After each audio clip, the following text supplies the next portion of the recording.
Women in the United States and in Western Europe are the freest and most liberated in human history. In many ways, they are not merely doing as well as men, they are doing better. Women's emancipation is one of the glories of Western civilization and one of the great chapters in the history of freedom.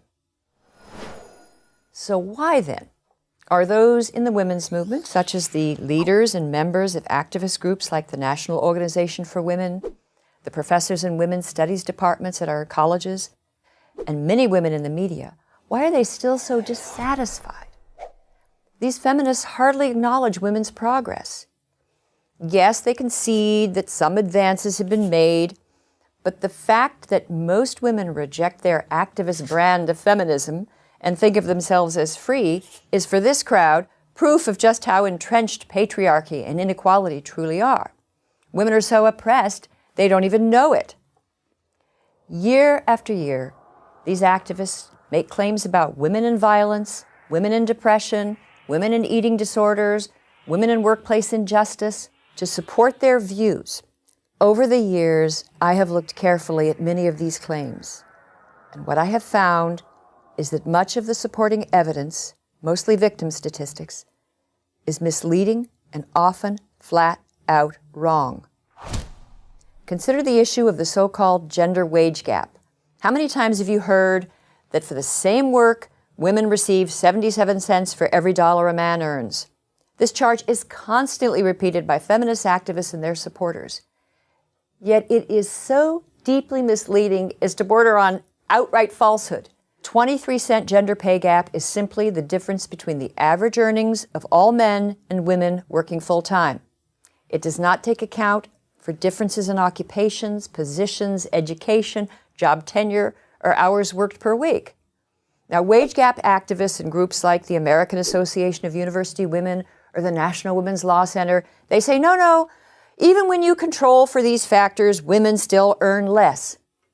Well, it always turns out that they have omitted one or two crucial data points. Take the case of doctors. On the surface, it looks like female physicians are clearly victims of wage discrimination. They appear to earn less for the same work.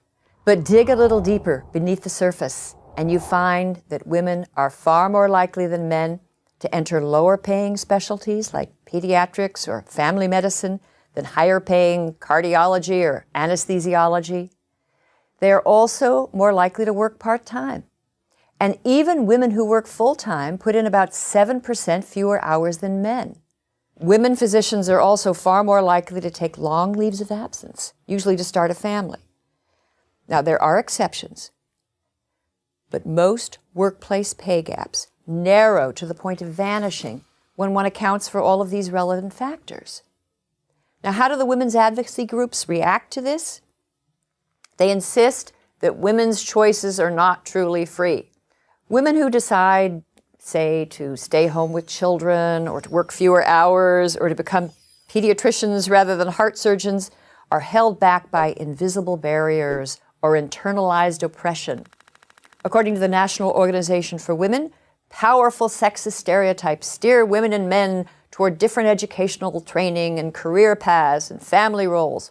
But is it really social conditioning that explains women's vocational preferences and their special attachment to children? Perhaps in the pursuit of happiness, men and women take somewhat different paths. And isn't it more than a little patronizing to suggest that most American women are not free, they're not self-determining human beings? And here is common sense proof that the male-female wage gap is untrue. If it were really true that an employer could get away with paying Jill less than Jack for the exact same work, wouldn't most employers fire as many of their male employees as possible and replace them with females and enjoy a huge market advantage? As a regular campus lecturer, I routinely encounter students who have fully accepted the feminist propaganda. American college women are arguably the most fortunate, liberated beings on the planet, yet in their feminist theory classes, they're likely to learn that they are put upon and tyrannized by men. And the more elite the school, the more advanced the degree, the more likely they are to take such feminist propaganda seriously. But this doesn't have to continue. The time has come for young women to take back feminism, reform it, correct its excesses, repudiate the victim propaganda, get rid of the women are from Venus, men are from hell storylines, and begin the arduous task of correcting almost 3 decades of feminist misinformation. And women who are plagued by workplace injustice or sexual violence will be best helped by truth and solid research, not by hysteria and hype. And as a final piece of personal advice for young women, appreciate and make good use of the unprecedented freedom that you have. I'm Christina Hoff Sommers of the American Enterprise Institute for Prager University.